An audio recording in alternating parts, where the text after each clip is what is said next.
Schedule की list चलना try कांग्रुप अमा हाबदु मसी फावबा तोय वोइदना लापा अदुगा 1951 दा इंडिया की शेड्यूल ट्राइब की लिस्ट थोड़को मतमदा शेड्यूल की लिस्ट थोड़को मतमदा अखोय मेटेसी यावबिरक्तबा मसीगी नमता अखोय लंदन सिदेदा अखोयगी तुंगलम चक्की इतेगी तुंगलम चक्की दमति गेनका बुजिंगिरंबा अखोय ओजा प्रोफेसर ओजा मुंडो मतम खुदिमता इना दी यामने काय नना सुबा देश की दुनियाम दा इंचन जबदुनी महाना 2013 दगी ngasi fawba अखोय थबक चथनना लाइबसे ओजाबुगी खुदुम बुजबनी अखोय तो होना खंबना जगह हैबुगी वापन हते लाक्चरी को पॉइंट कई हर कांता अखोय मतम अमदा अखोय तमानबा लमदम सिदेगा अमदा खेदा अमदा लेतना यामना सिचानना मागी लेभंदा ले चिंगा मदी तमदा लेजरगस चिंगा पोपा पोट दुगा तमदा पोपा पोट मसीना बटर सिस्टम दा अमदा चारो मरोंगबा दुगा चामिन थुपिनबा मसीगी सिस्टम दा पुन्ना हिमिनरपा अखोयसे मसी मितेगुबा कोइना 1951 की शेड्यूल लिस्ट थोरकोसि यावबसे मसी यामना लाइबा मनी अनि सुबदा इंडिया दा तिलुरबा मतुंदा मसी इंडियन कॉन्स्टिट्यूशन की सेफगार्ड फंगबा मसीगी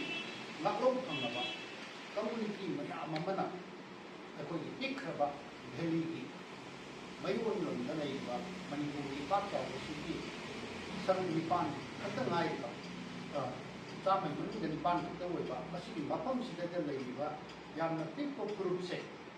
अखोय कॉन्स्टिट्यूशन की सेफगार्ड अमा मदुगी नाकलों फंगदना लेबसिगे नाकलों फंगबा मयाम जे क्वेश्चन लगा ले नाकलों फंगगा लेबा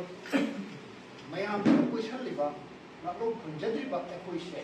मसी जनरल कैटेगरी दा लेबनी हाइदना अखोयना लेजरिबा मफम सिदेगा मिपुं खुदिमा मपानदगी समपा अदुगा लमदम सिदा लेबा मिपुं खुदिमकी पुनमकी मक्कू अदुगा पाक चावग्रबा मणिपुर की लम सिदेगा अचौबा लम मयाम सिदेगना मसागी कॉन्स्टिट्यूशन की सेफगार्ड अमा लेबा मखोयदुना मपुं ओइना लेबा मसी मफम सिदेगा लेबा कोइसे मसी कोइला करी ओइगदगे हाबिसे मसी खनबगी दमता अखोय खलमन सिदुना होनबिरम अखोय हबजी मैदै की पोजीशन हाइबा तारे अखोयना लेबा पोजीशन से कदाई फावबा सुओगे हाबिसि मयामना याम तोइना हाइनै अदुमै अखोय ओजा महिंद्रो लेरिङैदा शेड्यूल ट्राइब डिमांड कमिटी ना अमदी वर्ल्ड मैदै काउंसिल ना मैदै ट्राइब यूनियन ना तोंगान बा शेड्यूल लिस्ट चनगदबनी हाइबा ऑर्गेनाइजेशन सिंसिना यूनियन गवर्नमेंट दा अखोय मैदै एसटी लिस्ट चलहननबगी दमक चलहनबु हाइदर मेमोरेंडम थाबसिसे मसी टाइम एंड अगेन मखोयना हलखिबसिदैदा नखोयगी सोशियो इकोनॉमी स्टेटस रिपोर्ट अमदी इथनोग्राफी रिपोर्ट से रिकमेंड तौरगा स्टेट गवर्नमेंट थारगु हाइबसे मसीने मखोयगी डिमांड अखोयना स्वाइदा थमदनी वाफमनि कई हारकांदा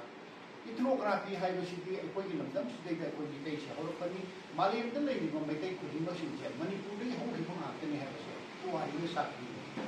स्वाइदा अखोयगी नाट कल्चर लाइनिंग लाइसोन मसी मसी अखोय होममता लेते मसीगी सागत मसीगी इबा हाइबसे मणिपुर यूनिवर्सिटी दा जो तोंगान बा स्कॉलर मयाम अमना मसीगी इबना लेरबा हातनी सोशियो इकोनॉमी की हिस्ट्री मतम चेंजेबल नि मतम होंगपनी अदु बहुजी कोइरिबा मणिपुर की अखोयगी मरुओइना अखोय ग्रुप से कॉन्स्टिट्यूशन की सेफगार्ड अमा फंजद्रिबा अखोयगी मिदै ग्रुप से मसी कदाई फावबा सुओगे अंतर येमिनसे कोविड की लाइसत लाखिबा मतमदा मपान मणिपुर दा लाइक लाइसु तमदना अदुगा सर्विस तौदना प्राइवेट कंपनी सिंह थबक तौदना लेरम मयाम लोना हलखरे अमता अखोय मखोयदु मखा ताना मपान चटपगी वाफमसु लेते अखोयगी सिदैदा हलए हलअकांदा लेंगाक्सिना मखोयदा पिफम पीबा याबा मतें पीब्रा हाइबसि तोंगान स्कीम मपाउदा लाउथोई स्टार्टअप प्रोग्राम अदु अदा हाइनसिबा अदुबु मदुमकना हाइरिबा मिसिंगो याखों थुंगना हाइबा तारे मखोइना तौनिंगबा थबक तौबु ngambra हाइबसि लेके मसी मणिपुरदा अनएम्प्लॉय यूथ कयाम लई educated unemployed youth है more than 5 lakhs 9 lakhs lady 2009 da drug chaba drug ki addict oi ba na drug mari leina na oi bumi se 34000 leram do masi 2024 yo ko matam di 1.5 lakhs sigi thak si hai di aphaw ba koi di population di maram dan leina ba RK Narendra gumba Dr. Manmohan gumba मकोइना हाइबे मतुंगना मणिपुर की अखोई मणिपुर का मरुइना मिदै अखोई पुकपगी चांग से normal growth rate तगी 2.4 लेगदब अखोई 1.7 लेरिस मी पुकपगी चांग तो हंदरपा ड्रग चाबा मी मसिन हेकलपा रिहेब सेंटर ना हायर सेकेंडरी दगी मसिन हेकलपा पी बसही मंगा सुबा अंगांग भावा तलब चाबगी edict ओइरपा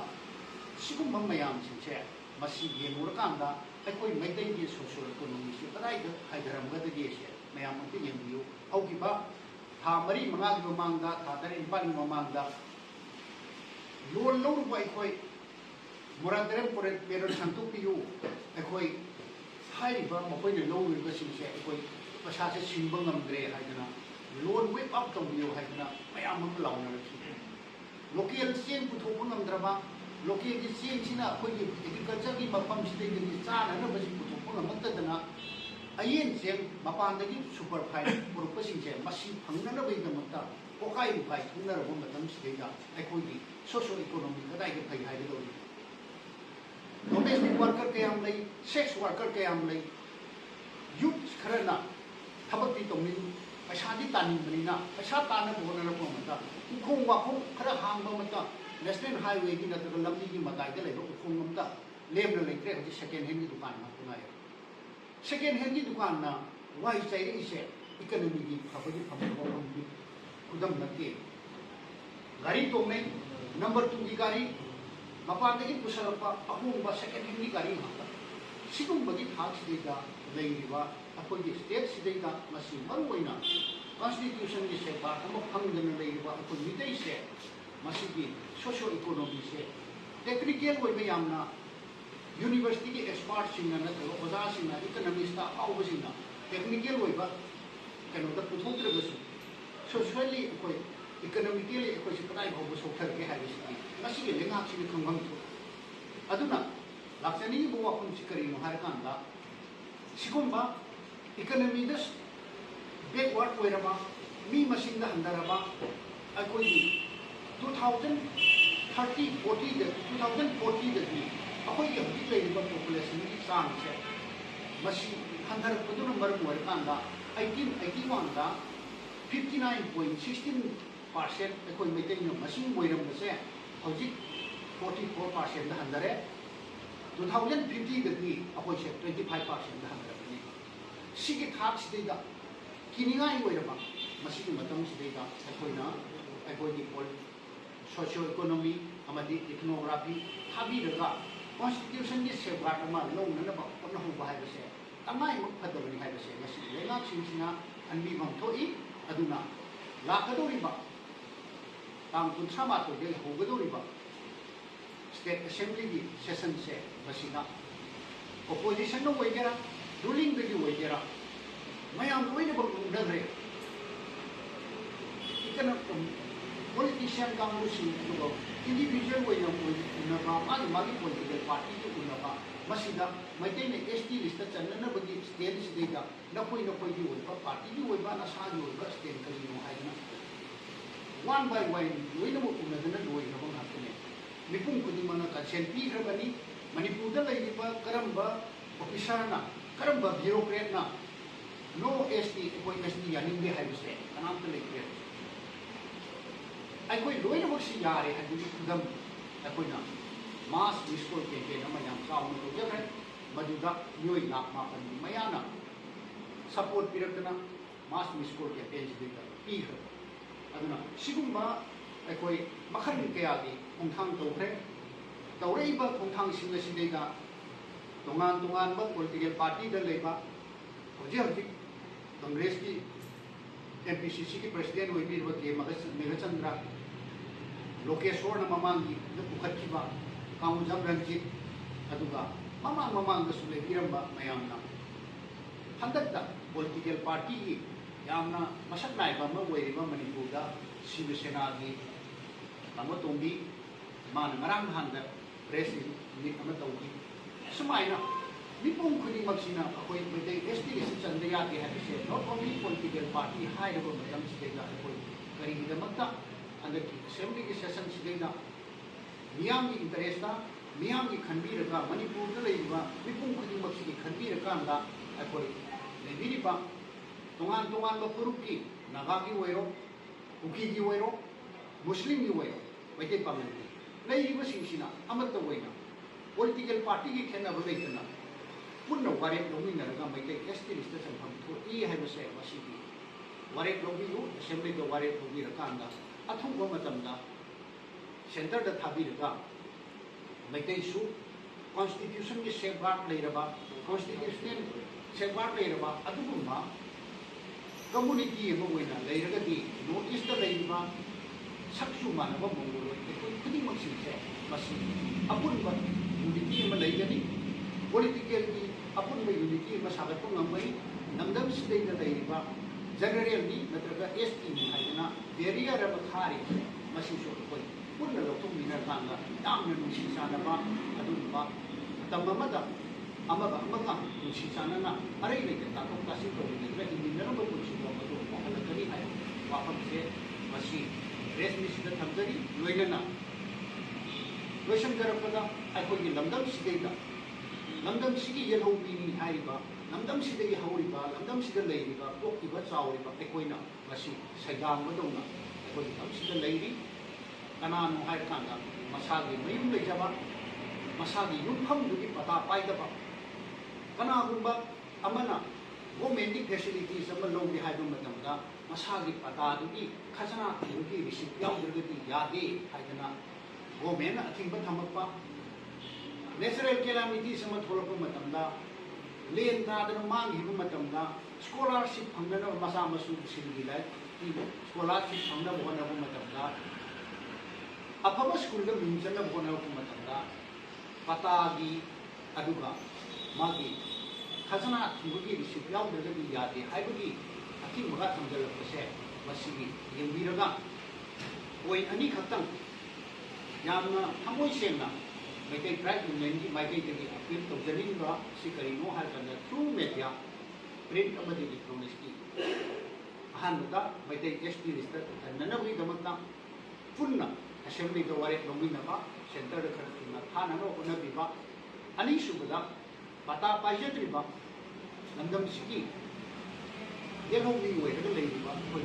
group चासिंसे मैकई group चासिंसे मसि पतनतना if eligible लेरिबा अते कम्युनिटी सिंसिसु अकोई मरम चारगदी पता पीबा याबसिदो मदे पता पिथोपियु अदुगा गवर्नमेंट की सेंटर की अमदी स्टेट की पीरिबा स्कीम सिंगदगी प्रिविलेज खुदिमसिदो खुदम जाबु फंगनबियु हाइदना सिंदे ट्राइब यूनियन माइगदगी रेसमिसि तौजबनी अदुना केना सिलनाउसिना इलाबोरेट तौरगा अखोइना हाइगदबो अनोबा अदुगा मयामदि कोइना चटपनिना हेना खंबा मयामना एक्सपर्ट सिंग ngambirakpa नत्र तोंगान तोंगान मियोइसिना हाइबिरकदा अखोइना पुथोकजरिबा अखोइना थमजरिबा वाफम सिग मरि लेना अवाटपा यावरगसु सिनाउसिना कोइना चटपनिना हेना थेंगबिरंगनी खलि वाटकसु